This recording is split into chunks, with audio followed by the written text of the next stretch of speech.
எங்கள் அக்காவை யாராவது ஏதாவது சொன்னால் நான் என்ன செய்வேன்? ஏம்மா உங்கள் அக்கா எப்போத்தாலும் வெளியில் போகிறாளே, சொல்லிட்டு தான் போகிறாளா? ஆமாம் ஆண்டி, சொல்லிட்டு தான் போகிறா. என்னாச்சு? இல்லை, சும்மா கேட்டேன். ஆமாம்மா, உங்கள் அக்கா வேலைக்கு போகிறாளே, உனக்கு காசு தராளா? அதெல்லாம் தரா. ஆமாம், உங்கள் பையன் வேலைக்கு போகிறாரு, உங்களுக்கு தராரா? பக்கத்து வீட்டு சுசீலா காக்கிட்ட 1000 ரூபாய் கடன் வாங்கினீங்க, அதை கொடுத்துட்டீங்களா? சரிம்மா, நான் வரேன். ஏம்மா, சாயந்தரம் வேலைக்கு போகிற, காலையில் எங்கே போகிற? ஓடி போகிறா.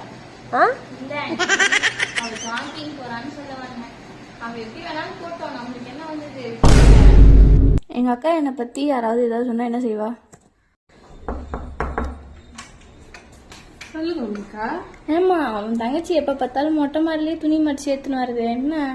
அவங்ககிட்ட சொன்னா அவ கேட்கவே மாட்டாக்கா. நான் சொல்றேன், போங்க. எங்க அவங்க சொன்னா கேட்கறான், கஷ்டம் கேட்கறாங்க. ஏண்டி, எத்தனை வாட்டி சொல்லியிருக்கேன் துணி மொட்டை மாடியில மடிக்காதுன்னு சொல்லிட்டு. யார் யாரோ என்னென்னோ வந்து கேட்கற அளவுக்கு ஆயிடுச்சுல்ல. பாய்க்கு 100 ரூபாய் காசு தரணும். ஏம்மா, உன் தங்கச்சிக்கு எது இவ்வளோ காசு? அதை வச்சு என்னென்னலாம் பண்ணுறா தெரியுமா? பண்ணுவேன் ஆண்டி, பண்ணக்கூடிய ஆள் தான். நான் கேட்கறேன். ஏம்மா, உன் தங்கச்சி படிக்கிறாளா இல்லையா? உன் வீட்டில் ஒரே சத்தமாகவே இருக்கு. என்ன ஆண்டி பண்றது, நான் வேலைக்கு போயிட்டு வரேன். அவன் படிக்கிறாளா இல்லையான்னு கூட தெரியல. கேட்கறேன் ஆண்டி நானு.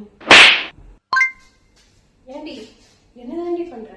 எல்லாரும் சொல்றாங்க அவன் படிக்கிறதே இல்லை, வீடெல்லாம் சத்தமா இருக்கு. என்னதான் பண்ணிட்டு இருக்க வீட்டுல? எல்லாரும் சொல்றதை நம்புறேன், ஆனால் நான் சொல்றதை நம்ப மாட்டேன்ல.